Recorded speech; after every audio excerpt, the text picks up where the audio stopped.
तो बताते चले, गाजीपुर में मोदी सरकार के 11 साल पूरे होने के उपलक्ष्य में आयोजित कार्यक्रम में राज्यसभा सांसद डॉक्टर संगीता बलवंत ने राहुल गांधी के नरेंद्र सरेंडर वाले बयान पर पलटवार किया। उन्होंने कहा कि राहुल गांधी सिर्फ एक परिवार को लेकर चलते हैं, परिवार के अलावा उन्होंने कुछ नहीं किया। संगीता बलवंत ने कहा कि कांग्रेस पूरी तरह से डूब रही है, इसका कारण राहुल गांधी है। और इस दौरान समाजवादी पार्टी प्रमुख अखिलेश यादव के गणित वाले बयान पर भी उन्होंने प्रतिक्रिया दी। कहा कि विपक्षी नेता बयानबाजी के लिए जाने जाते हैं। सांसद ने कहा कि अखिलेश को अपनी शिक्षा पर ध्यान देना चाहिए।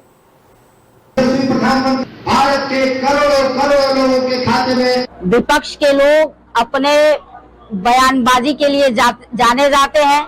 उनको कोई काम तो है नहीं, केवल और केवल जब उनकी सरकार आती है तो ऐसे ऐसे कार्य होते हैं कि उनके कार्य के लिए गलत कार्यों के लिए लोग याद किए जाते हैं। ये अपनी शिक्षा पे ध्यान दे। और हमें लगता है कि ये तो खैर यहाँ से नहीं पढ़े हैं, लेकिन जो भी उनके कार्यकाल में उनकी सरकारों में पड़ा है, नकल कितने चरम सीमा पर था सब लोग जानते हैं। और आज ये वो बोल के यही कर रहा है। और मैं ये कहूंगी कि जो आपने बात बोली कि सरकार से 20 साल का हिसाब मांग रहा है, 20 साल का हिसाब मांग रहे हैं, उनका गणित तो ऐसे ही कमजोर है।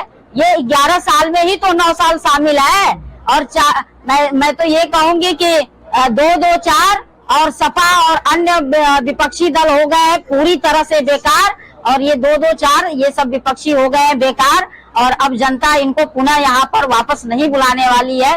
केंद्र हो या प्रदेश हो, भारतीय जनता पार्टी की सरकार ही आएगी, क्योंकि यही एक ऐसा दल है जो भारत को सामरिक रूप से, आर्थिक रूप से, वैश्विक रूप से हिंदुस्तान का, भारत का परचम जो है लहराने का कार्य कर सकता है।